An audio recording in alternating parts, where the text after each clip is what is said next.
এই দেশের জন্য যে সবকিছু দিল, আজকে তার কবরটা জিয়ারত করা কেন নিষেধ হবে? আপনি কি পাগল হয়েছেন নাকি? একদম মাথা নষ্ট হয়ে গেছে। আমি বঙ্গবন্ধুর কবরটা জিয়ারত করতে যাবে না আজকে? আপনি তার বাড়ি জিয়ারত করতে দিবেন না? এই দেশের জন্য সবকিছু করলো, স্যারকে ফোন দেন একটা। এই দেশের জন্য যে সবকিছু করলো, তার কবরটা জিয়ারত করা যাবে না আজকে? আমি তার জন্য কোরআন শরীফ খতম করছি। আপনি কি জিয়ারত করতে আসছেন? হ্যাঁ, আমি জিয়ারত করতে আসছি। আমি বঙ্গবন্ধুর জন্য কোরআন শরীফ খতম করছি। মাফ করো ওই আল্লাহ। কথা বলুন না তুমি। আপনি কি পাগল হয়েছেন নাকি? একদম মাথা নষ্ট হয়ে আমি গেছে। বঙ্গবন্ধুর কবরটা জিয়ারত করতে যাবে না আজকে? যে এই দেশের জন্য সবকিছু করছে, যে এই দেশের জন্য জীবন দিয়েছে, তার কবরটা যদি জিয়ারত না করা যায়, কে পারবে? এই 15 আগস্ট তার কবরটা জিয়ারত করা যাবে না। আপনার নাম কি? আল্লাহর কাছে বিচার দেবো, আল্লাহর কাছে। আমার নাম মাওলানা অলিউল্লাহ। কোন জায়গা থেকে আসছেন? আমি আসছি বরিশাল পিরোজপুর থেকে।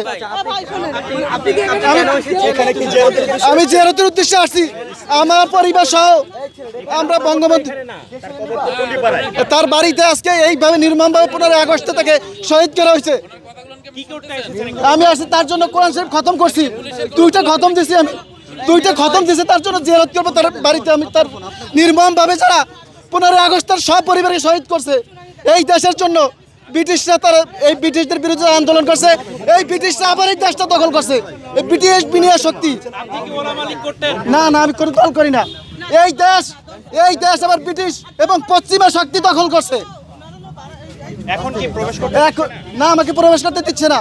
আপনি কি প্রবেশ করতে এসেছিলেন? যে আমি তার জন্য কোরআন শরীফ খতম দিছি, দোয়া করবো। আমি এই জন্য আসছি তার পরিবারের জন্য। নিয়ে এসেছেন? হ্যাঁ, আমি আর স্ত্রী আমার 3 সন্তান সহ আসছি। এখানে জানান না এখানে বাধা দেওয়া বা বাধা আছে বা এখানে এলে সমস্যা? কেন বাধা হবে এটা আমরা জানি নাকি?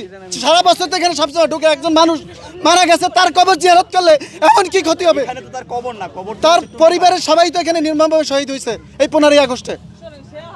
আপনার নাম কি? আপনার নাম? আমার নাম মাওলানা অলিউল্লাহ। আপনি কি উলামা লীগ করতে? না না, আমি কোনো দল করি না। আমি এই দেশকে ভালোবাসি। আমি এই দেশ আবার ব্রিটিশ এবং পশ্চিমা শক্তি দখল করছে। এই দেশ আবার ঠিক মীর জাফর যেভাবে এই দেশকে নিয়ে করছে। ভাই ওনার বউ বলতেছে এই ভিডিওটা নাই, যে কারণে উনি ভাবে শহীদ করা হয়েছে। এই তাদের জন্য আমি কোরআন শরীফ খতম দিয়েছি। আমি একটু তাদের মাগফিরাতের জন্য দোয়া করা চাইছিলাম তাদের বাড়িতে যাই। আপনি এই ছোট ছোট বাচ্চা নিয়ে কেন এলেন? যে ছোট বাচ্চা নিয়ে কেন? আমার ছোট ছোট আমরা পরিবার সাধারণ আমার গরিব মানুষের থাকি আসছি। আমি আপনার ওয়াইফকে বলছে আপনার মাথায় সমস্যা আছে। যে আপনার ওয়াইফ বলছে আপনার মাথায় সমস্যা আছে। যে আমি বঙ্গবন্ধুকে ভালোবাসি, বেশি অতিরিক্ত ভালোবাসি, এবং সে দেশের জন্য আমি তার ওই জীবনী পড়েছি।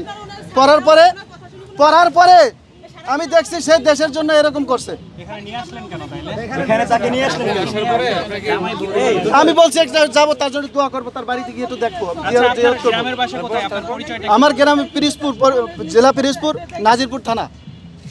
আপনি কি করেন? ঢাকায় কি করেন? আমি ঢাকায় একটু জুতোর ব্যবসা করে মাদ্রাসায় পড়াই।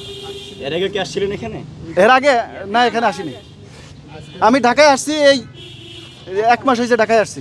আপনি কি আওয়ামী লীগের কোনো না না, আমি কোনো কোনো কিছু আমি করি না। আমি বঙ্গবন্ধুকে এবং তার সহপরিবারকে এই 5 আগস্টে যে তার নির্মমভাবে হত্যা করছে, এই দেশের জন্য যে সবকিছু দিল, আজকে তার কবরটা জিয়ারত করা কেন নিষেধ হবে? এটা কোন মানব, এটা আমরা বলতেছি যে এই যে আমরা যে বলছি যে এই দেশটা এরকম। আপনি এই পাশে দিয়ে কথা বলেন, আমি ওর সাথে কথা বলতেছি, আপনারা ভিতরে নিয়ে করেন।